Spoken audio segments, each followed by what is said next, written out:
Ini sudah ada beberapa yang bisa rawuh pada kesempatan yang sore hari ini di tanggal 20 Juli ya, 20 Juli 2024.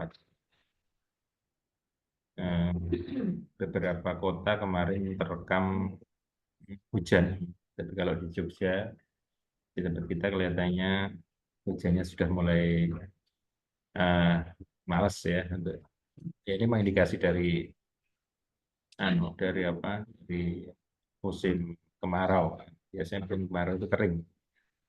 Kita sering mengatakan sebagai bediding.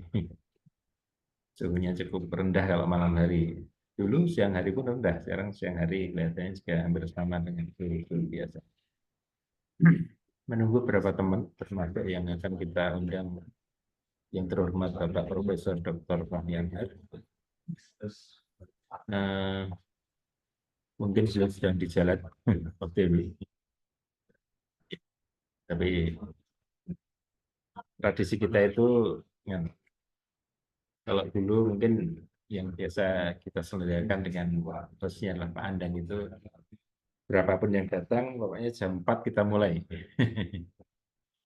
Tapi ini kelihatannya agak, nah ini kalau mau kita mulai tapi pembicara belum rawuh. Seraiso. Ya, monggo. Mungkin beberapa kolega atau teman bisa di reminding di WA-nya supaya bisa join ya. Dengan link Zoom yang sudah tersedia, saya kira mereka dengan mudah bisa klik dengan acara kita sore ini.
Assalamualaikum, Prof. Fahmi, sehat?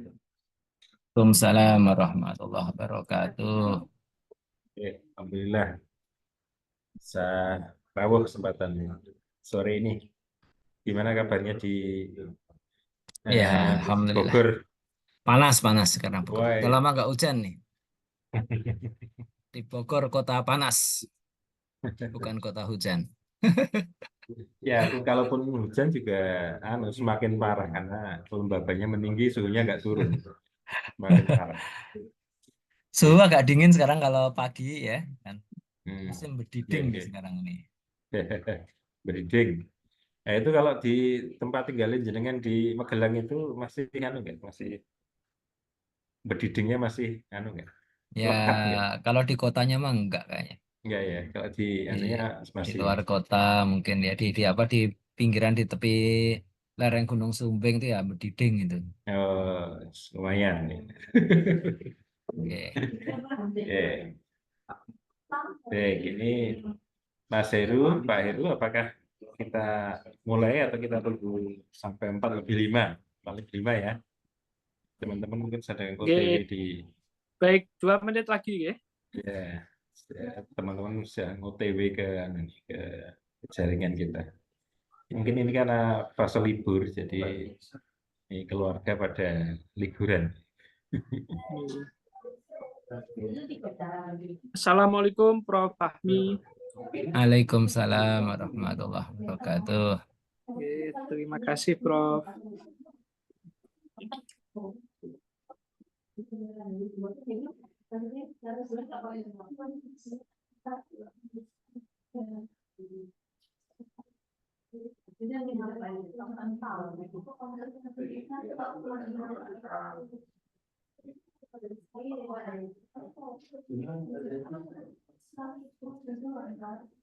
Assalamualaikum warahmatullahi wabarakatuh.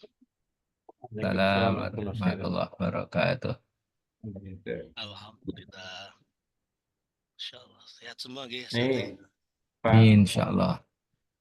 Pak Andang ini dari tadi kelihatannya sudah on. Apakah Pak Andang anu nih,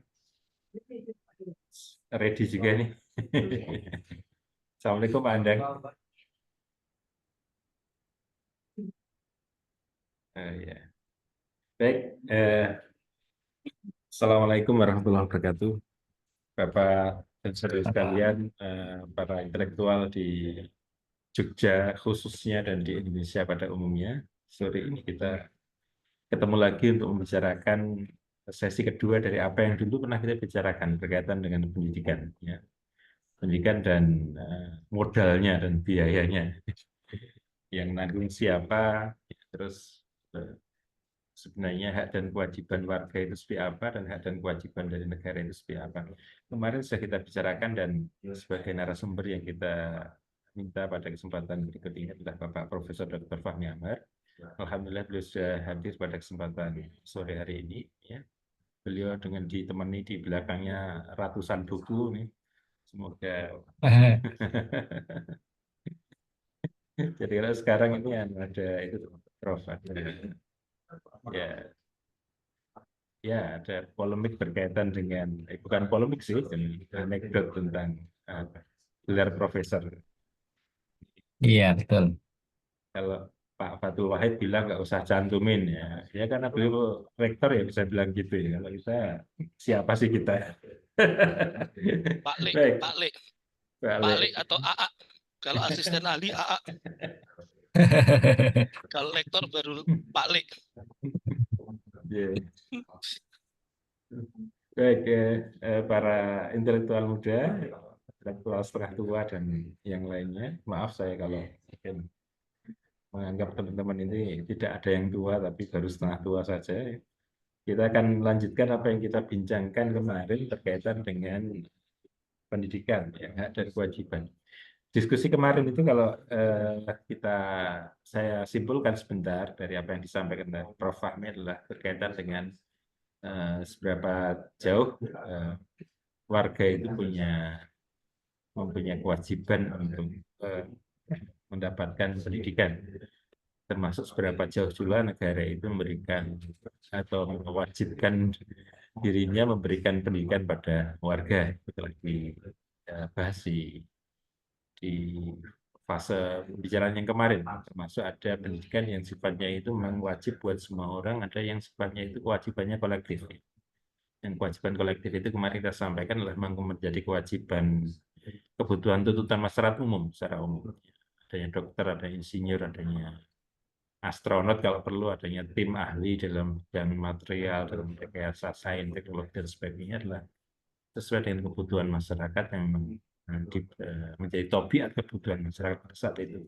Saya kira itu menjadi kebutuhan tuntutan dari kebutuhan kolektif. yang sering dibahasakan menjadi fardu kifayah. Nah, kita akan lanjutkan pembicaraan kita ya. Nanti Prof. Fahmi silahkan akan memulainya. Saya kira beliau akan memulainya dengan menambah dan mungkin mereview lagi sedikit, monggo ya, sebagai Oke. pancingan buat para intelektual semua di sini ya, untuk nanti bisa kita silakan setelah Prof. Fahmi nanti memberikan paparannya, kita lanjutkan dengan diskusi bebas. Silakan siapa saja bisa memberikan masukan, gagasan, evaluasi, pertanyaan. Monggo, Baik, tanpa oke, panjang baik, waktu, kami berikan kesempatan pada Prof. Fahmi. baik. Bismillahirrahmanirrahim. Alhamdulillahirabbil alamin wassalatu wassalamu ala asrofil mursalin wa ala alihi wa sahbihi ajmain. Amma ba'du. Alhamdulillah, saudara sekalian, kita bertemu lagi sore ini dalam diskusi tentang pendidikan ya. Ini tema yang tidak akan lekang oleh zaman ya. Selalu aja tiap tahun awal tahun ajaran terutama itu selalu orang apa pusing ya dengan aneka hal terkait dengan pendidikan ini ya. Jadi ada dua, saya kira minimal dua hal itu tidak lekang oleh zaman, soal pendidikan sama soal kesehatan ya. Itu dan dua-duanya ini sama-sama bikin pusing. Meskipun kalau Pak Prabowo itu bilang soal pendidikan, soal kesehatan, soal makanan itu nomor dua. Yang penting harus aman dulu. Kalau nggak aman semuanya percuma. Ya maklum dia kan Menteri Pertahanan ya, jadi harus aman dulu kan ya. Baik, saya akan menambahkan sedikit ya. Ini part 2. Sebentar saya share screen dulu.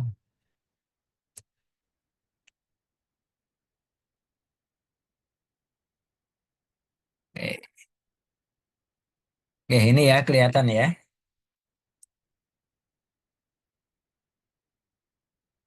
Baik. Jadi ini part 2 karena part satunya sudah kita bahas. Nanti saya review sebentar aja lah. Karena ternyata saya lihat masih ada banyak pihak yang kurang sabar untuk menyimak ya. Ini saya dapat dua isu tambahan ya. Jadi yang pertama adalah ini kutipan dari ucapan dari Menteri Pendidikan Nadiem Makarim ya. Dia bilang, kita tiba di suatu masa di mana gelar tidak menjamin kompetensi, kelulusan tidak menjamin kesiapan berkarya, akreditasi tidak menjamin mutu, dan masuk kelas tidak menjamin belajar. Ya, ini dahsyat sekali nih. Jadi hari ini ada orang-orang yang kemudian lah ya mulai tersadarkan mereka ya. Tapi ya ada yang enggak juga sih ya. Karena ternyata persoalannya tidak linear ya. Dia ada kalau sekedar seperti ini bagi orang-orang yang memang tidak punya gelar ya itu bilang wah dia karena dia tidak punya gelar dia bilang dia ngeles gitu. Gelar kan tidak menjamin kompetensi Bung ya. Jadi saya emang nggak punya gelar. Padahal dia nggak punya gelar dan nggak punya kompetensi ya. Ada orang yang seperti itu. Ya memang ada orang hebat kayak Bill Gates ya. Bill Gates itu nggak punya gelar dia. Mark Zuckerberg nggak punya gelar. Belakangan dia dikasih gelar kehormatan ya di Harvard ya sekolahnya dia dulu. Tapi sebenarnya dia aslinya nggak punya gelar ya. Susi Pujiastuti nggak punya gelar ya. Tapi dia sukses dia jadi pebisnis, jadi menteri juga sukses ya. Artinya memang gelar nggak menjamin kompetensi, tapi ya nanti kita lihat ya. Demikian juga kelulusan. Soalnya sekolah ini nggak terlalu penting. Seolah-olah seperti itu ya. Eh, Nah, kalau saya lihat ini ada 4 kuadran nih ya. Saya bagi 1, 2, 3, 4. Jadi ini ke kanan itu dari sisi apa eh, apa ya kompetensi ya. Kanan ke kiri. Jadi makin ke kanan makin kompeten, ke kiri makin tidak kompeten. Kalau ke atas ini eh, apa? Eh, Mungkin saya salah naruhnya ya kuadrannya ya. Eh, ke ke ke kanan atau ke kiri nih mestinya ya. Pokoknya dari 4 kuadran nih lah. Saya mungkin belum lengkap nih bikin bikin kuadrannya.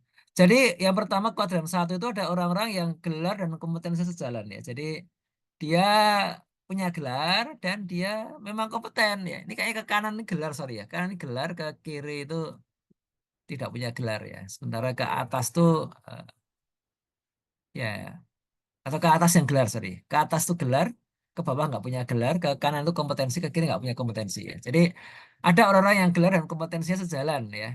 Itu mayoritas orang begitu kan. Ya. Apalagi ada beberapa profesi itu yang mensyaratkan gelar ya. Kalau orang sekolah ya, orang mau jadi jadi dokter itu harus sekolahnya dokter ya, harusnya gelar dokter ya. Mau jadi pengacara, lawyer itu harus S1-nya hukum. S1-nya loh ya. S1-nya ekonomi, S2-nya hukum nggak bisa ya. Bahkan S3-nya hukum nggak bisa juga ya. Harus S1-nya lawyer. Saya punya sahabat itu dia S1-nya itu semula sarjana pendidikan. SPD dia. S2-nya hukum ya. Kemudian dia sering aktif di masalah hukum. Tapi suatu ketika mau daftar jadi lawyer nggak boleh. Ada dia sekolah lagi S1. Jadi jangan heran kalau S2-nya sama S1-nya duluan S2-nya. Karena S1-nya itu ekonomi dia. Semula ya. Di Indonesia itu saya kira juga di negara lain ya S2, S3 ilmu-ilmu sosial itu tidak mensyaratkan S1-nya ilmu sosial. Ya, tidak mensyaratkan linearitas. Ya, banyak teman saya ya, saya kan dari teknik ya, teknik geodesi saya. Itu ada teman saya dulu itu yang S1-nya geodesi, S3-nya hukum ya. Nggak masalah itu. Tapi nggak bisa jadi lawyer. Jadi ada seperti itu ya. Ya memang ada yang kedua ini. Ini kan ke kanan kompetensi ya. Sorry ke kanan ya kompetensi, eh, ke kiri tidak kompeten. Jadi ada orang yang kompetensinya tinggi atau bijak, tapi dia di kuadran 2, tapi nggak punya gelar. Nah ini meskipun nggak punya gelar, kalau kompetensi itu dikenal, itu mereka kan dicari oleh orang-orang yang sudah mengenalnya. Itu kalau orang sudah kenal apa Susi Pujiastuti ya dulu sebelum dia jadi menteri dia sudah terkenal juga ya. Bu Susi itu sebelum jadi menteri itu sudah berkali-kali diundang untuk ceramah di MMUI ya, di Magister Manajemen UI oleh Renald Kasali itu, ketua jurusannya waktu itu. Kenapa? Karena memang kompeten. Loh, dia bikin perusahaan penerbangan sukses kok ya. Mau ngomong apa ya? Renald Kasali yang profesor belum belum pernah bikin perusahaan penerbangan kan? Belum teruji. Meskipun dia guru besar ilmu ilmu ekonomi ya, manajemen gitu. Ya, jadi faktanya begitu ya.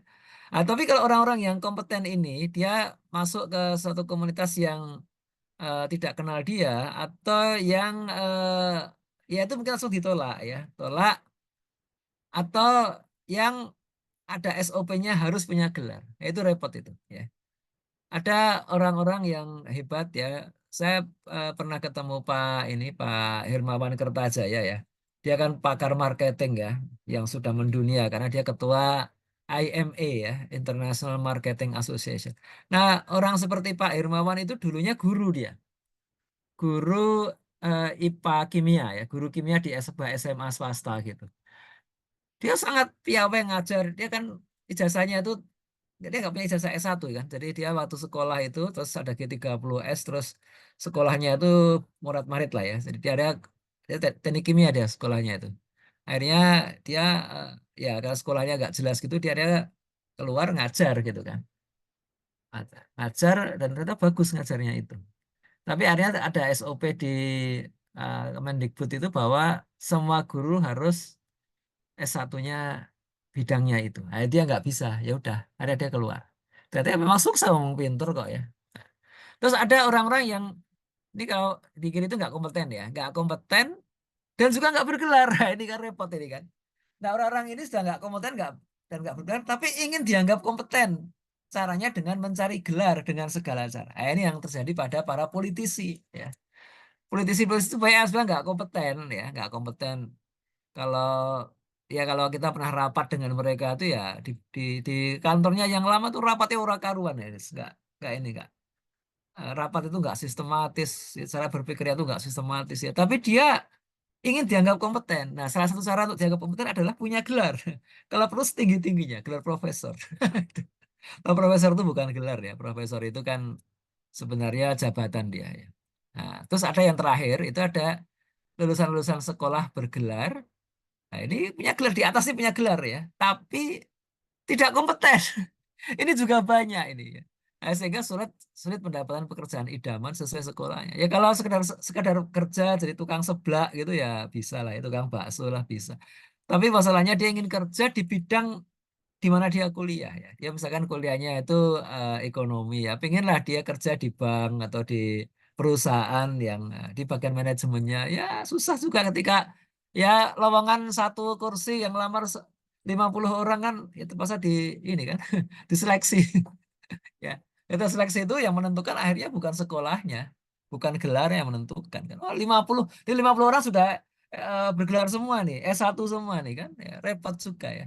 Saya pernah dalam posisi panitia seleksi seperti itu kan ya. Di kantor saya itu ada satu lowongan sarjana ekonomi yang lamar 200 orang. Itu yang dipanggil untuk tes saja akhirnya cuma 9 orang ya, nggak mungkin 200 orang dipanggil. Terus kita urutkan ini kan ya, ya yang sekolahnya akreditasinya A ya lebih nilai ada bobot lebih tinggi lah ya. Tapi dari kampus yang nilainya akreditasinya A saja itu lebih dari 10 orang ya. Bisa kita sorting lagi yang lain apalah gitu kan. Ini baru dipanggil tes loh ya. Nanti hasil tesnya lebih menentukan lagi, tes ada psikotes, ada tes apa itu sekarang, tes wawasan kebangsaan, ada macam-macam lah tesnya sekarang ini. Jadi seperti itu. Oke. Ya. Nah, saudara-saudara sekalian, jadi ini kenyataan kita yang perlu kita lihat ya. Nah, selebihnya adalah ya ini sudah saya sampaikan sebelumnya ya. Jadi memang pendidikan tinggi itu tersier ya. Ya memang nggak semua orang wajib masuk perguruan tinggi karena ya memang banyak pekerjaan tuh nggak perlu sekolah tinggi lu gimana ya. Emang jadi supir angkot harus sekolah tinggi kan? Enggak juga kan. Asal punya SIM kan bisa ya. Enggak harus SMP aja enggak kok. Banyak sopir yang berpengalaman tuh SD ya sekolahnya ya. Baik-baik saja ya. Nggak cuma angkot ya, dia ada truk truk kontainer ya, truk besar ya, sopir bus ya enggak harus. Pilot ya. Pilot itu nggak harus sarjana pilot. Ya dia perlu bahasa Inggris perlu bisa lah ya. Dia pendidikan 9 bulan mahal banget itu pilot itu ya. Saya punya teman itu dia sudah S1 ya, S1 ekonomi atau apa gitu, satu kampus gitu. Dia nggak pakai ijazah, sudah sekolah lagi pilot ya. Jadi dia pernah kerja itu di dengan ijazah S1-nya itu hanya untuk nabung ya. Dia masih tinggal sama orang tuanya, nabung, dapat uang 100 juta lebih lah pokoknya lah. Ya sehingga bisa ngelamar sekolah pilot. Kalau bayarnya mahal ya. Waktu itu bayar hampir 70 juta dia bayar itu. 9 bulan ya. Kan dapat pilot sekarang terbang pesawat Garuda internasional ya. Ya itulah kenyataannya itu ya. Bukan bukan Garuda, Emirates ya, pesawat Emirates ya. Gajinya jauh lebih banyak dari yang profesor sekalipun itu ya. Jadi ya ini kita mesti menjaga kewarasan. Sekarang ini kan banyak eh, pekerjaan itu yang sebenarnya tidak butuh S1 tuh pas lowongan tuh perlu S1 tuh saya nggak habis pikir. Eh, Lowongan warung sebelah aja ada yang harus S1. Nggak masuk akal itu ya itulah ya ya ribet lah UKT-nya mahal lah ya ya karena tadi di soal pendidikan itu nggak dipilah ya mana yang wajib ain mana yang wajib kifayah ya kalau semua sekolah harus dibiayai negara ya nggak akan kuat negara apapun nggak akan kuat itu nggak akan harus terukur lah mana sih yang harus dibiayai mana yang enggak gitu kan ya ya jadi satu tuh ya soal fardu ain lah ya. Bukan, sorry. Yang wajib dibiayai negara itu yang fardu ain. Itu wajib semua orang tuh harus punya akses. Dan itu saya kira cukup sampai SMP aja itu sebenarnya. Sorry ya, nggak harus SMA. Nggak. Ya. Kan kalau di dalam Islam balik itu umur 15 tahun ya laki-laki ya. Perempuan malah lebih awal lagi ya. Jadi SMP itu semua yang fardu ain itu harusnya sudah dapat semua. Selebihnya itu fardu kifayah ya.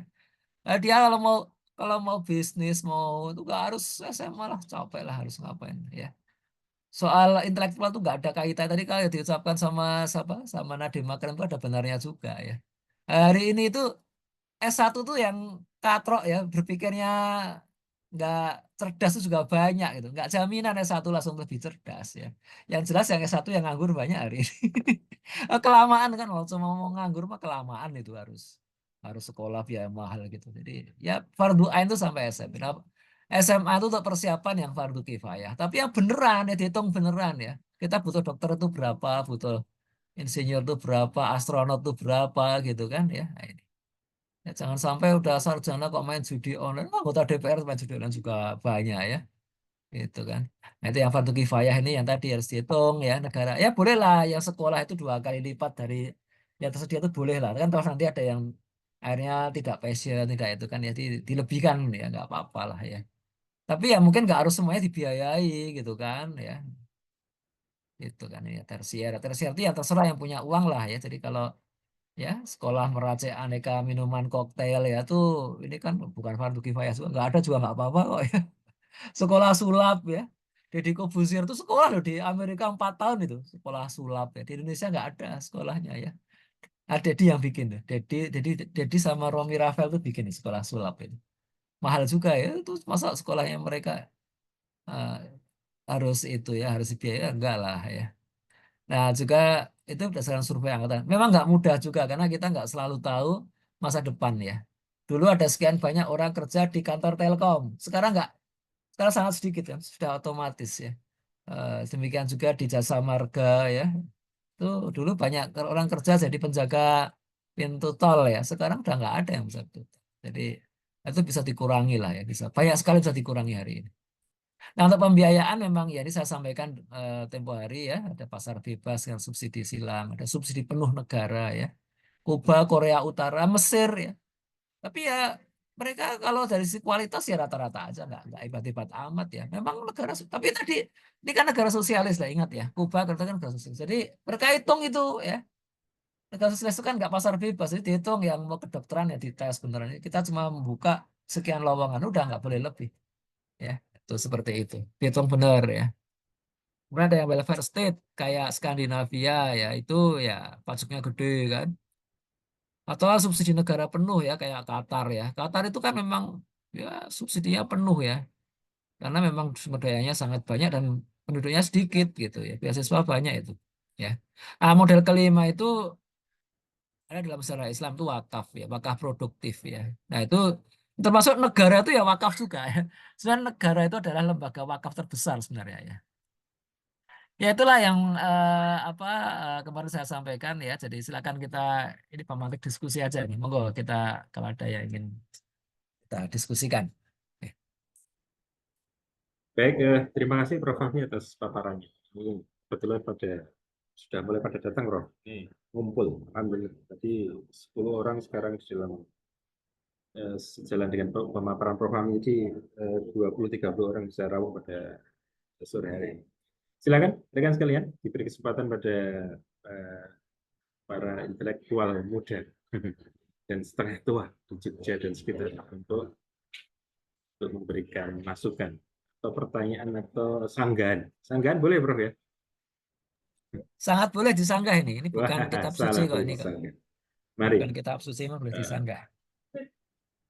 ini boleh raise your hand boleh atau langsung dihidupkan mikrofonnya silakan. Ya. Tidak usah dengan menyebutkan nama tentunya. Mari silakan. Silakan. Atau kalau memang teman-teman belum siap dengan sanggahan, ini tadi ditantang oleh Prof. Fahmi, sanggah boleh. Ini tadi ada mungkin bisa tambahkan lagi Prof berkaitan dengan seberapa cukup, ya. How much is enough untuk pendidikan ini kira-kira ukurannya apa ya? Dan kalau misalnya sekarang kita menggunakan ukuran pendidikan S1, SMP, SMA gitu, S1, S2, S3 gitu. S1, S2 kita kan model Anglo-Saxon ya, model Ya. model Inggris Amerika begitu. Itu kira-kira apakah ini sudah cukup bisa dijadikan sebagai indikator? Misalnya katakanlah nanti ketika ketercapaian S1 itu sekian persen, S2 sekian persen, ini apakah memang masih indikator atau ukuran ini masih bisa digunakan? Kira-kira gimana? Saya kira harus spesifik per ini ya, per profesinya ya. Nggak bisa dihitung sekedar jumlah ya. Jumlah S1 sekian persen nggak bisa itu seperti itu. Dan tadi profesi itu tidak semuanya butuh S1 ya. Dulu zaman dulu yang namanya perawat ya itu nggak harus S1, nggak D3 juga nggak. Dulu SPK, SPK itu tingkat SMK itu ya, sekolah perawat kesehatan ya, SPK itu ya. Saya nggak tahu sekarang nggak harus minimal D3, bahkan harus S1 sekarang perawat. Ngapain tuh menunda-nunda kayak gitu ya. Tapi bayarannya juga sama. Nganyelin. Kecuali kalau pegawai negeri ya, mungkin pegawai negeri agak beda lah. Jadi itu konyol itu menurut saya ya. Perawat ya gitu-gitu aja kan ya. Kenapa kok harus dibedakan gitu kan? Ya demikian juga guru ya. Guru itu kan guru TK, guru SD itu kan dulu kan SPG itu dulu kan ya. sekolah pendidikan guru ya. Tapi 6 tahun SPG itu dulu. 3 tahun, sorry, 3 tahun. Yang PGA yang 6 tahun ya. PGA 6 PGA tahun itu ya. 6 tahun. Nah, dulu SPG 3 tahun. Dan itu juga sebenarnya efektif juga ya. Oke, Ajarin. Kakak saya kan guru kan. Saya di rumah saya dulu itu ada buku-buku dia belajar. Itu meskipun cuma setingkat SLTA ya, itu buku ada ilmu jiwa, ada Hmm, apa? Ilmu mendidik. Diajarin loh itu mereka ya, itu. ya. Jadi bukan kemudian sekarang ini kan ditunda-tunda. Jadi SMA semua nanti masuk S1 sekarang ada prodi PGSD ya, pendidikan guru SD. Nah, itu ngapain coba ya? Ditunda-tunda gitu ngapain? Ya memang mungkin muridnya akan lebih matang tapi harus anu lah bayarnya lebih larang ya. Dan udah gitu juga ternyata banyak juga yang nggak kerja sama sekarang dan banyak yang honorer sampai bertahun-tahun ya. Tiba-tiba dihentikan dengan paksa kayak di Jakarta itu. Di DKI itu di cleansing ya. Jadi kita ini sebenarnya anu mengonyolkan diri ya, mengonyolkan diri karena banyak hal itu dibuat aturan yang sebenarnya realitasnya tidak membutuhkan itu ya. Nah, ini nanti bisa aja kalau terlalu banyak sarjana S1 yang nganggur ya. Sekarang ini sudah 1 juta lebih yang nganggur ya. Tadi di PowerPoint saya juga ada ya. Itu coba kalau bayangkan nanti kalau sopir Transjakarta harus S1 coba. Itu kan konyol konyol banget nggak? Kayak gitu kan. Ya kan? Sopir itu kan nggak tuh SMA aja nggak harus sebenarnya dia itu kan. Yang penting kan nyopirnya bagus, pengalaman ya. Itu jadi sekarang ini pengangguran terbuka untuk level universitas itu yang terdaftar ya itu 673.000 yang S1. Kalau yang diploma itu 160.000 ya. Tuh, jadi ini yang terbuka. Terbuka itu artinya memang resmi orangnya belum kerja. Tapi yang lebih sering terjadi itu ya dia nggak lapor ya. Dia S1 tapi dia kerjanya itu ngojek ya. Ada loh. Saya kenal beberapa orang secara person ya. S1 dia teknik, S1 teknik ya. ST dia ya. Tapi ngojek. Ya kenapa ya kerja kemana-mana susah lah ya sempat kerja jadi apa gajinya cilik apa sedikit banget ya, jadi males juga ada ngecek aja lah ya gue dia 3 aplikasi dia ikut ya Grab, Gojek, Maxim 3 aplikasi sampai 3 aplikasi gitu ya jadi itu yang terjadi hari ini ya dia masih masih ini juga masih cari-cari kalau ada pekerjaan yang lebih pantas lah masuk masa S1 kok cuma tukang ojek tuh. Tapi ya kenyataannya dia susah dapat kerjaan gitu. Ya tes berkali-kali dan dia udah ikhtiar lah berkali-kali ya. Nah, celakanya karena dia sudah ngaji ini makin pusing dia. Ya laki-laki ngojek gimana hukumnya? Hukumnya kadang-kadang yang pesen itu laki-laki, tapi pas didatangi ternyata yang disuruh berangkat anaknya perempuan atau istrinya. Pusing dia. Ini sudah halal apa enggak Pak Ustadz? Kalau di cancel ya bubar semua ya. Gimana coba ya? Itu persoalan kita nggak bisa ngasih jawaban yang memuaskan dia juga kan gimana ya. Tadi pas aplikasi pesennya laki-laki kok tadi kok ya kalau perempuan mungkin dia nggak ambil ya. Laki-laki pas datang Oke, ini yang berangkat istri saya oke. Terima ya kasih, antara Prof. kasihan Oke, juga. jadi, sebentar, saya. Terima kasih. Tadi poin penting ya, kita dapatkan yaitu kebutuhan itu adalah seberapa butuh profesi yang dibutuhkan. Dokter berapa, Ya, insinyur berapa, ya, asesor berapa. Kemudian ya, nanti untuk memenuhi itu adalah memenuhi kompetensi. Ya, itu saya kira yang kemudian dijamin ya, negara untuk keberadaannya dan pembiayaannya. Saya kira seperti itu. Ini ya, ditekankan di sini. Saya kira juga nanti Islam pun akan demikian. Saya setuju nanti ya. sebelum Prof. Fahmi menyampaikan, saya yakin ini saya sampaikan dulu. Islam pun akan demikian. Iya, Bahwa iya, yang akan dikejar adalah sesuai dengan kebutuhan masyarakat, profesinya berapa, kemudian dijamin dengan kompetensi sesuai dengan profesi. Oke, terima kasih. Saya tertarik di sini ada mantan rektor. Wah, ini Pak Amir Hamzah. Ini tadi tatapannya itu loh, tatapannya itu agak beliau itu tajam tapi berwibawa. Jadi saya itu kalau lihat beliau langsung, aduh, nggak sampai hati untuk tidak memberikan kesempatan untuk bicara. Monggo, Pak Dr. Amir Hamzah. Ini Ya, Nurul. Suaranya cukup terdengar nih suara saya. masuk. Oke. Alhamdulillah. Assalamualaikum warahmatullahi wabarakatuh. Waalaikumsalam. Baik, tadi menarik sekali ya tentang pembagian pendidikan fardu ain, fardu kifayah yang mungkin belum terpikirkan ya banyak. Karena saya sesungguhnya agak penasaran juga dengan model pendidikan di Indonesia ya. Saya itu waktu SMA itu sangat bangga dengan jurusan IPA. Ya, kalau melihat anak IPS itu bodoh IPS itu. Iya, underestimate Pak ya. Sangat bangga. Tapi kemudian ketika kemudian saya kuliah S1 itu saya di IPB itu ngambil jurusan statistik. Ya. Kemudian saya merasa yang saya pelajari capek-capek dulu ya tentang fisika misalnya gerak lurus belaturan atau kimia ngapalin apa namanya tabel itu ya tabel periodik. Saya merasa nggak ada gunanya gitu loh. Sementara saya sebagai Muslim nahu sorof nggak ngerti gitu loh. Kemudian apa namanya bahasa Arab brutal gradul. Nah itu memicu saya untuk sebenarnya ini ada yang salah itu ya. Kemudian setelah bekerja menikah, istri saya jurusan seni tari Nusantara. Situ saya mikir lagi, ini jurusan seni tari Nusantara. Jadi nggak ada tari yang bukan Nusantara nggak dipelajari. Jadi saya mikir gitu ya, kok ada jurusan sekolah tinggi seni itu jurusan musiknya khusus angklung. Saya tambah ini apa gunanya gitu apa di pasar kerja itu di Demangan itu ada pengamen itu angklung, pemain angklung bagus banget itu. Jangan-jangan dia lulusan itu D4 itu Bro. D4 D4 jadi dari situ saya kemudian merasa bahwa memang harusnya pendidikan fardu ain itu penting ya. Dari situ saya tidak lagi menyekolahkan anak-anak saya ke SMP SMA ya karena merasa banyak yang nggak berguna tadi. Jadi 5 anak saya semuanya saya sekolahkan di Gontor.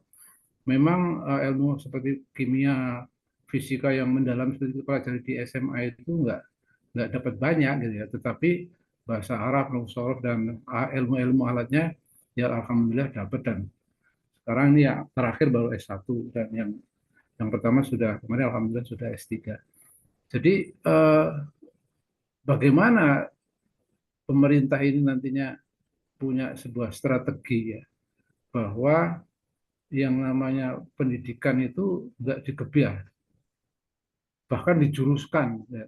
Ini saya merasa apa ya, merasa dapat jawaban ini setelah ada kebijakan bahwa mulai 2024 itu tidak dijuruskan. Ya. Nggak ada lagi jurusan IPA, IPS itu karena kebanggaan saya IPA itu sudah luntur ketika lulus S1 dulu. Ya. Lulus S1 dan banyak teman-teman yang jurusan IPS itu nasibnya lebih baik dari saya. Dan ternyata nggak ada yang hebat itu. Semua ilmu itu diperlukan. Ya. Sehingga ini menarik kalau dari sisi pembiayaan seandainya betul-betul bisa dihitung. Ya. Yang seperti musik, angklung, seni tari ya itu kan tersier banget ya. Mungkin yang nggak terlalu banyak-banyak nggak harus biaya negara. Nah, sementara yang betul-betul adalah kebutuhan primer ya kebutuhan apa namanya fardu ain seperti sebagai bangsa Muslim ya saya sempat kepikiran ya seandainya kebijakan Gontor itu diterapkan menjadi kebijakan pendidikan nasional akan sangat-sangat bagus ya kan saya laki-laki perempuan dipisah kemudian pendidikannya juga 24 jam ya dari jam 3 pagi sampai jam 9 malam selalu di dalam pengawasan dan itu betul-betul mendidik disiplin dan ilmu alat ya. Jadi tadi sinkron dengan fardu ain tadi ya, ilmu-ilmu fardu ain sebagai seorang muslim. Nah, pertanyaannya adalah bagaimana seharusnya nih pemerintah melakukan hitung-hitungan gitu ya. Kalau seperti kedokteran itu kan mungkin bisa dihitung ya. Kedokteran yang kemudian nanti kan hitungannya bisa lari kepada pembiayaan kuliah mana yang harus dibiayai negara, mana yang masyarakat punya andil besar untuk biaya. Kalau sekarang kan semuanya negara pun lepas tangan, kemudian wah ini tanggung jawab bukan hanya tanggung jawab pemerintah, ini tanggung jawab masyarakat juga. Tapi akhirnya masyarakat yang keburukan tanggung jawabnya itu, sehingga kemarin dari UKT itu sangat sangat mahal ya. Jadi di sini kira-kira bagaimana kebijakan itu bisa melakukan hitung-hitungan ya, karena tadi yang dokter berapa, kemudian perawat berapa, pilot berapa, itu kan mudah gitu ya. Tetapi kalau yang sangat tersier tadi kan agak sulit. Begitu, Pak Fahmi. Terima kasih. Assalamualaikum. Oke. Terima kasih Pak Amir, Pak Dr. Amir Hamzah. Ini monggo Pak Prof. Fahmi langsung ditanggapi aja, Pak Ustaz. Ya, ya itu memang pertama memahamkan fardu ain fardu kifayah itu sendiri tidak mudah juga ya. Kenapa? Ilmu agama itu fardu ainnya sampai mana ya? Apakah menguasai nahwu sorof itu fardu ain atau fardu kifayah? Apakah menghafal Quran itu fardu ain atau fardu kifayah? Kalau menurut saya menghafal Quran itu fardu kifayah, bukan fardu ain. Ya. Andai kata dia fardu ain, tentu saja banyak para sahabat besar itu yang berdosa karena mereka bukan menghafal Quran. Ya. Khalid bin Walid itu nggak hafal Quran, Khalid bin Walid itu. Ya. Nah, jadi kita jangan mudah menggeneralis. Tidak semua pelik-pelik ilmu agama itu fardu ain ya. Tapi kalau rukun Islam ya, rukun Islam yang standar aja ya. Jadi itu fardu ain ya. Kemudian muamalah syariah fardu ain ya. Cara berpakaian yang menutup aurat yang standar. Tapi yang fikihnya, yang perbandingan madhabnya itu nggak fardu ain, itu fardu kifayah ya. Jadi kalau sholat 5 waktu yang kita pakai madhab Syafi'i misalkan itu sudah, atau nggak harus madhab juga ya, itu ya saat inilah oke lah ya. Tapi tentang pernik-perniknya ya, apakah doa kunut itu seperti apa ya, doa iftitah itu seperti apa, itu pendalaman masalah itu fardu kifayah lah, nggak itu tidak harus semua orang paham gitu ya. Demikian juga hadis ya, nggak harus semua orang hafal hadis ya. Nggak. Ya, jadi itu yang kita harus pahami juga karena tadi jadi fardu kifayah itu banyak ya, banyak sekali, lebih banyak dari fardu ain. Ya, kalau di antara umat ini nggak ada yang jadi dokter ya rusak semua, nanti repot ya. Nggak ada yang menguasai nuklir gitu ya, repot juga itu ya.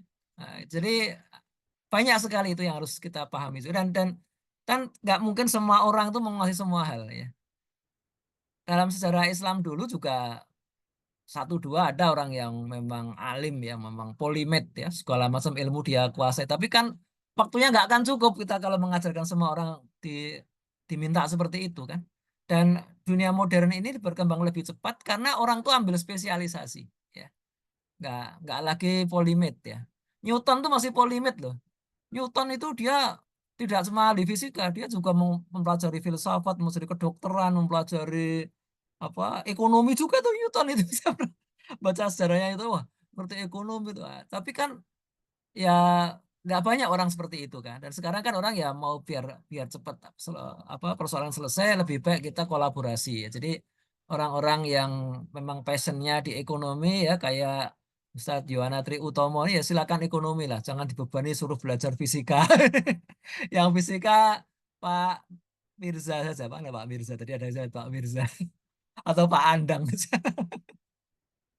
Itu dibagi-bagi lah ya, Pak Ya, Mirza atau terima Pak kasih Prof. Andang aja. Bahkan Ini fisikanya Pak Mirza sama fisika Pak Andang saja beda itu kan. Yang satu fisika beda. nuklir, yang satu fisika teoritis kan ya. Nggak mungkin lah semua harus dipelajari itu kan ya. Malah nggak perlu. Termonya Prof. Termonya Pak Andang itu termo applied termo, kalau termonya Mas Mirza itu termostatistik. Nah, jadi kan sudah terlalu banyak ya. Dokter spesialis bedah itu nggak mungkin dipaksa juga belajar spesialis saraf, belajar spesialis penyakit kulit. Repot lah, nggak cukup waktunya. Kapan dia mengamalkan ilmunya kalau harus menguasai semua ilmu kan, itu bagi-bagi tugas. Yang penting tadi dalam masalah yang fardu ain itu sudah beres dulu kan ya. Itu sebelum balik gitu harus beres tuh. Dia harus tahu apa muamalah syariah. Ya kalau yang pelik-pelik itu nggak harus semua orang belajar ya. Eh, Misalkan fikih fikih zakat ya. Kalau orangnya masih miskin belum ngerti nisab ya belum nggak terlalu penting lah dia belajar fikih zakat yang pelik-pelik. Oh dia juga belum wajib zakat. Apalagi fikih haji gitu kan. Saya terus terang juga geli juga nih. Sekarang tuh dari sejak TK itu ada manasik haji loh. Ini siapa yang mau naik haji ini kan? Toh nanti kalau sudah waktunya juga anu kok ada manasik juga yang betul. Lu ngapain ngabisin duit aja itu ya? Wah ini kok Pak Fahmi agak anti mainstream nih. Kan ini mendekatkan pada pada Islam. Mendekatkan pada Islam itu banyak. Bentuknya tidak harus manasik haji yang ngabisin uang itu kan ya, Iya. harus nyewa bis, harus segala macam lah gitu lah. Jadi itu hal-hal yang kita mesti paham lah. Makanya Iya. kemarin tuh saya lihat di video itu ada apa tokoh ya, tokoh Islam yang hampir saja wafat tuh dia di videonya bilang, masa ngajarin ngaji kok di hotel di ini, ngajar itu di masjid. Masalahnya itu nggak semua persoalan itu bisa dibahas di masjid ya. Di masjid kaum duafa semua. Yang ngajarin fikih wakaf ya percuma, nggak ada yang mau wakaf di situ. Yang wakafan yang agnia dan Iya. mereka itu kalau disuruh ke masjid itu Iya. kadang-kadang mikir ini masjidnya tempat parkirnya nggak ada. Iya. Yang relevan Prof. Fikih warif, Pak. Ya. Ah, Kalau fikih waris waris segala semua relevan, semua akan mati. Nah, iya, iya. Monggo, Jadi ini maaf, oke, ini saya ada pertanyaan saya potong ya Prof Fahmi. Jadi oke, ini ada oke. yang raise hand ya. Silakan yang saya bukan Pak Aris Naswa dan Pak Yoyo. Silakan Pak Aris Naswa dulu monggo. Yang raise hand Pak Yoyo dulu aja. Oke, Pak Yoyo dulu silakan. Ya, Pak Yoyo monggo. Ini Pak Yoyo ini praktisi pendidikan juga. Monggo, Pak Yoyo. Panotogomo. Assalamualaikum warahmatullahi wabarakatuh. Waalaikumsalam. Dengaran nggak ya? Masuk. Kedengaran ya. Wajahnya nggak kelihatan Pak Yoyo. Ini kok kelihatan kenapa ini? Nggak tahu saya. Mohon maaf. Oh, Oh, kameranya belum terpasang. Maaf. Ada suara tanpa Anak rupa. saya. Serapopo. Ada suara tanpa rupa. Iya. Saya mau memberikan masuk ikut urun rembuk aja. Jadi kalau kita perhatikan di kitab Daulah itu kan di bagian rintangan-rintangan menegakkan daulah itu kan perbicaraan pendidikan itu kan ada dari sekitar kalau nggak salah 9 poin itu kan 3 terkait dengan pendidikan kan. Jadi adanya kurikulum Sakopa yang berasal dari Sakopa asing dan kemudian penerapannya, kemudian persoalan metode ilmiah dan hegemoni dari metode ilmiah.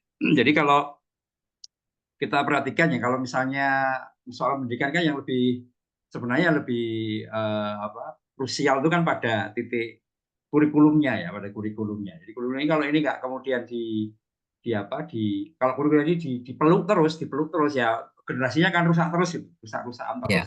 Jadi kalau kita mau ya sebenarnya kita kan sudah mufarokoh dari sistem politik ya, sudah mufarokoh dari sistem politik. Itu seharusnya juga mufarokoh dari sistem pendidikan. Kalau nggak mufarokoh dari sistem pendidikan tuh menurut saya nanti ya balik lagi ke situ akan muncul halangan-halangan lagi. Generasi-generasi yang ada ya tetap aja kecelup ke sana gitu loh. Jadi harus ada keberanian untuk kemudian mufarokoh. Ini ide ini pernah saya sampaikan ke Prof Fahmi gitu. Jadi kalau kita mau serius kita ya bikin misalnya paling tinggi lah ya, paling sulit itu adalah bikin perguruan tinggi tapi yang idenya semuanya itu anabhanian gitu loh dan tidak peduli lagi dengan akreditasi, dengan IAB, dengan BPAD itu dilepas semua. Kalau masih ke sana ya akhirnya ya menurut saya nggak akan bisa memberikan penyelamatan ya bagi yang sudah. Menurut saya begitu. Jadi harus ada keberanian untuk mufarokoh dari sistem yang ada karena ya menghegemoni sudah menghitung. Jadi itu konkret saja kalau saya usulannya ya mari bikin perguruan tinggi yang itu ide kita kreatif untuk menyusun yang sesuai dengan anabhanian. Gitu, Prof. Mohon maaf ya. Terima kasih. Ini nanti kelihatannya menjadi sesi pertemuan ketiga, ya. Ini Pak Yoyo ini. Ya, jadi saya pending, Pak Yoyo, santai saja. Nanti kita bedah di pertemuan ketiga. Kemudian saya masukkan pada Pak Aris Naswa, monggo. Ini saya masih catat, Pak Yoyo, santai saja. Suara saya terdengar nggih? Masuk. Yang pertama, terima kasih atas kesempatannya. Yang terkait dengan ini sedikit curhat juga terkait dengan masalah pendidikan tadi Prof Fahmi. Jadi kalau dulu katanya sekolah cukup jadi guru itu jadi SPG. Jangan harus S1, tidak ada akta 4. Sekarang S1 pendidikan pun harus ada PPG. Jadi tambah mundur lagi gitu. Ini saya kira satu hal yang entah ini awalnya dari mana atau memang murni bisnisnya orang pendidikan, saya tidak tahu. Tapi kenyataannya memang mau tambah lagi. Sudah pendidikan profesi. Bahkan teman-teman yang lulusan dari IKIP atau UNJ, katakanlah salah satu contohnya itu, sudah pendidikan, tidak bisa jadi guru, harus ada PPG. Sementara yang dari non keguruan, seperti dari UGM misalkan, ambil PPG juga bisa jadi guru gitu. Nah, ini jadi agak aneh itu konsepnya. Kemudian yang berikutnya yang ingin saya minta tolong gambarkan tentang lebih jauh masalah wakaf produktif itu. Karena ini kan salah satu alternatif tadi untuk pembiayaan gitu. Saya belum bisa membayangkan seperti apa. Karena dulu bayangan saya wakaf itu kan ya wakaf berhenti gitu, tidak produktif gitu. Kalau produktif kan ada risiko rugi kan. Kalau rugi nanti siapa yang harus mengelola dan sebagainya. Karena ini kan masalah yang ya orang mewakafkan kan pokoknya jangan berkurang, ada berkurang gitu. Kalau namanya diproduksikan, diproduktifkan kan ada risiko begitu. Mungkin ini perlu paling tidak untuk saya lah gambarannya seperti apa nanti kalau misalnya tadi Pak Yoyo pengen bikin yang terpisah ya kita juga harus ada gambaran bagaimana menopang apa namanya secara ekonominya. Saya kira itu. Terima kasih. Oke. Terima kasih. Monggo, Prof. Fahmi, ini karena langsung bisa ditanggapi. Oke, ya. Jadi memang wakaf itu kan artinya barang itu tidak lagi bisa dianggap milik seseorang ya. Wakaf itu intinya begitu. Dia tidak bisa dijual belikan, tidak bisa dihadiahkan, tidak bisa diwariskan, ya itu wakaf. Tetapi kalau barangnya itu barang yang bisa menghasilkan, itu manfaatnya kan bisa diambil terus, ya. Manfaatnya itu tidak harus langsung bisa digunakan oleh yang ini ya, oleh jadi gini, kalau orang wakafnya untuk masjid ya langsung dipakai untuk sholat bisa ya. Dia beli tanah, beli apa, uangnya itu dibuat beli tanah, beli bangunan, selesai. Tapi masjid itu kalau kecil begitu mungkin tidak perlu biaya. Maksudnya besar ya, itu perlu biaya. Ya, itu biaya dari mana ya? Maksudnya perlu operasional kan, perlu bayar listrik, perlu air, perlu tukang bersih-bersihan. Ada masjid itu yang biaya sampai 300 juta sebulan biayanya itu ya, karena sangat banyak karyawannya kan ya. Masjid Az-Zikro di Sentul Bogor itu besar juga itu biaya maintenance-nya itu karena dia toiletnya aja ada berapa tuh 40 beberapa tuh toiletnya itu banyak itu kan untuk bersihin dan dia kan terbuka gitu jadi kalau nggak disedot tiap hari itu ya pakai vakum gitu atau 2 hari sekali itu berdebunya tebel juga itu ya debunya itu di lantainya itu ya. Jadi kalau seminggu sekali itu telat itu ya ini harus setiap hari disedot. Itu perlu karyawan kan banyak juga karyawan tuh sampai berapa 20 orang ada itu karyawan itu minimal tuh 20 orang kalau gajinya 4 juta sudah 80 juta itu ya ke 20 orang itu baru gaji karyawan belum listriknya belum macam-macam yang lain jadi dari mana ini nah, itulah makanya ada wakaf itu bentuknya adalah aset produktif apa itu aset produktif bisa kebun ya bisa ke rumah kos-kosan ya kebun itu bisa rugi nggak? Ya bisa juga rugi. Kalau nggak menghasilkan kan rugi. Tuh. Tapi ya eh, kalau yang muwakifnya itu cerdas tuh dia pilih aset yang benar produktif, yang dalam jangka panjang tuh nggak habis-habis ya. Yang paling produktif. Saya dapat cerita dari Pak Yazir ya, Pak Yazir Joko Karyan itu. Ustaz Yazir Joko Karyan itu dia tuh pernah diserai amanah oleh seorang orang kaya tapi nggak terkenal ya di. Jadi orang kaya di Indonesia itu bagus juga banyak yang nggak terkenal supaya nggak dikejar-kejar pajak. Ya. Nah, itu tadinya titip tanah 4 hektar ya, sama uang berapa miliar lah untuk bikin masjid. Kalau jadi masjidnya, terus Pak Yazirnya juga mungkin ya tumbuh juga kan. Wah, ini biayanya kalau sesuai ini mahal juga. Berapa ya? 300 juta biaya bulanannya itu. Wah, terus orang tuh wah saya punya kebun mangga ini. Kebun mangga saya ada hampir 1000 hektar loh. Dia wakafkan semuanya. Diwakafkan semua yang 1000 hektar tuh, bleng gitu kan. Ya, udah jadi ya bisa itu menghidupi masjid tadi ya. Nah, bahkan lebih dari itu kan bisa bikin macam-macam kegiatan ya. Jadi kalau 1 hektar itu bisa menghasilkan apa sampai 10 juta lah minimal 10 juta itu udah 10 miliar itu. Apa kebun mangga itu ya. Jadi ringan gitu kan. Itu namanya seperti itu. Jadi bukan bukan baru mulai bukan ya. Jadi kadang-kadang kan orang kan wakafnya berupa ya boleh berupa uang tunai tapi dikumpulin dulu kan. Dikumpulin dulu untuk menghasilkan suatu produksi yang cukup baik gitu kan ya. Ya itu tentunya perlu ahli juga ya, perlu ahli yang ngurusin itu. Jadi nggak masalah sebenarnya ya. So kalau nggak ya sekedar aset properti gitu nanti nggak jalan, nggak operasional kan. Ya. Saya dulu pernah ada ini zaman sebelum YouTube semudah sekarang ya.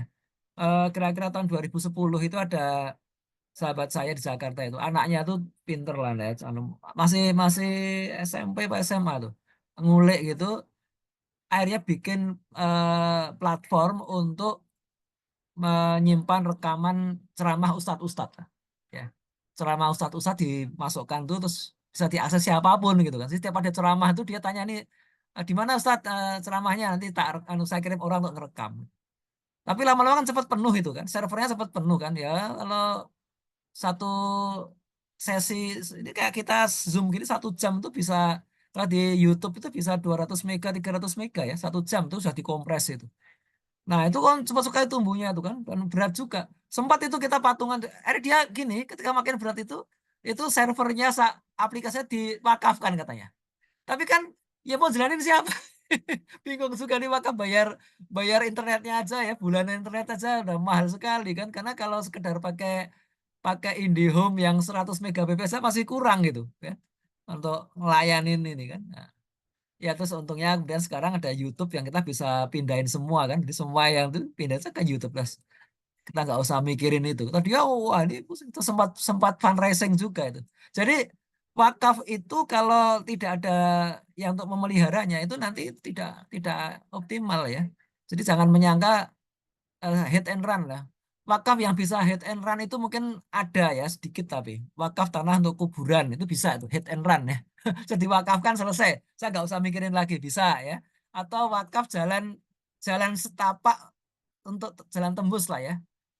Tanpa harus diaspal kan bisa tuh. Ini ada dulu saudara saya itu ya itu kerabat saya itu di Pontianak itu ya itu dia mewakafkan sepetak tanah ya tanah itu untuk jalan tembus aja. Jadi tapi lumayan panjang ya itu 50 meter adalah panjang jalan tembusnya itu terus lebarnya bisa mobil bisa papasan ke 4 meter 5 meter lah 250 meter persegi ya itu terus dia sudah pulang sudah meninggal sekarang itu sama warga di situ dipanggil jalan dokter namanya dokter Budi kan jalan dokter Budi sampai sekarang karena diwakafkan ya untuk apa sih jadi kalau nggak pakai itu muternya jauh sekali tuh 1 kilo lebih tuh muternya tuh kan ya, jadi jalannya memanjang gitu jadi itu bisa hit and run lah jalan itu nggak ya akhirnya diserahkan ke ini kan diserahkan ke pemerintah ya ini jalan wakaf ya tapi pemerintah juga nggak diperbaiki juga ya karena nggak ini kan nggak jalan utama jadi ya tapi warga itu ada yang dan patungan itu kita perkeras gitu kan ya perkeras.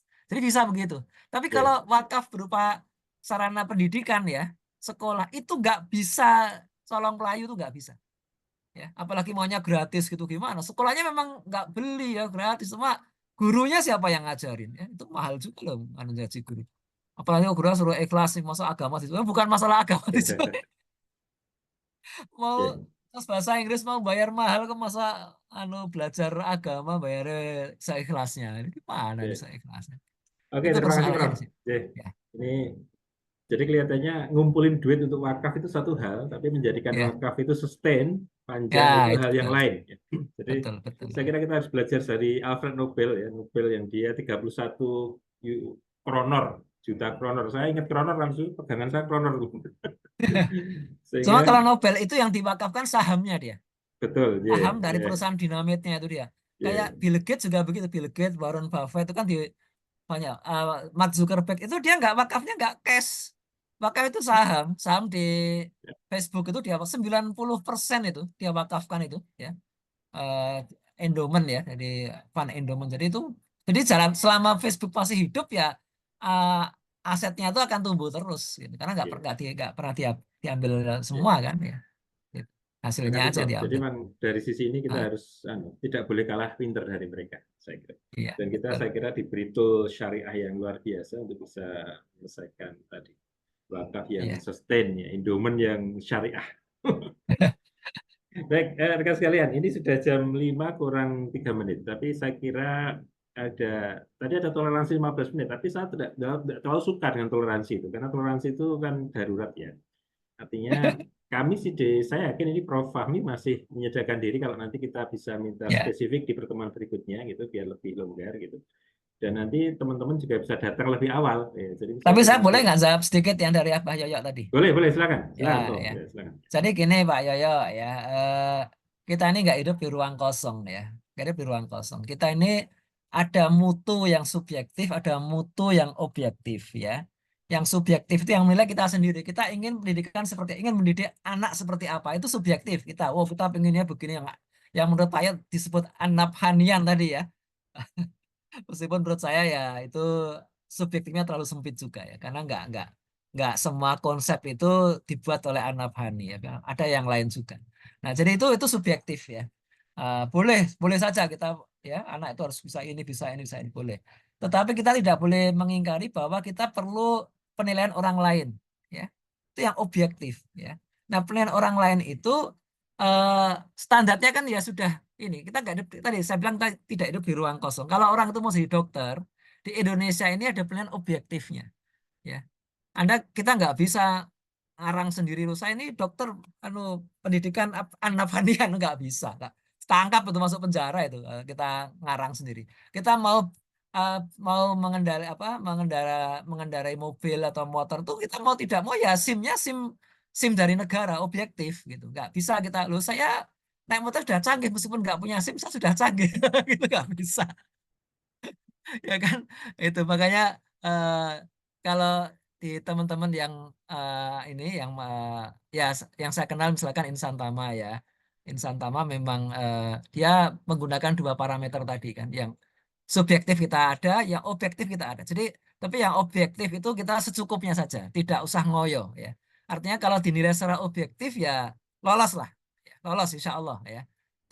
Nanti kalau ada yang tadi yang fardu kifayah mau sekolah di nuklir ya, di fisika UGM atau di teknik industri di ITB, silakan itu nanti ya, tapi tidak harus semua orang harus seperti itu. Silakan belajar, disediakan juga ya belajar lebih ekstra gitu kan ya, karena tadi menilainya tadi kan kalau orang masuk UGM tuh nggak dites sholatnya gimana, nggak dites ya, imannya gimana nggak dites ya, dites kan ya tadi matematika bahasa Inggris kan gitu ya, dites kan itu kan ya. Jadi kalau nggak lolos itu ya nggak bisa kita mengubah caranya gimana ya.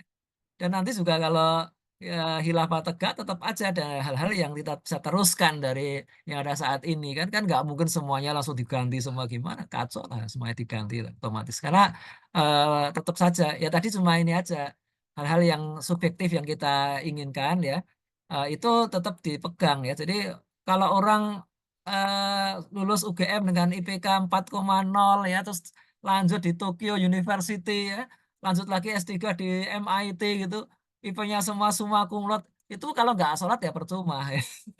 Kita tetap anggap bahwa sholat itu parameter awal ya orang itu sukses dalam belajar. Tapi kalau dua-duanya bisa kita raih, yang subjektif kita raih, yang objektif juga kita raih, kan alhamdulillah.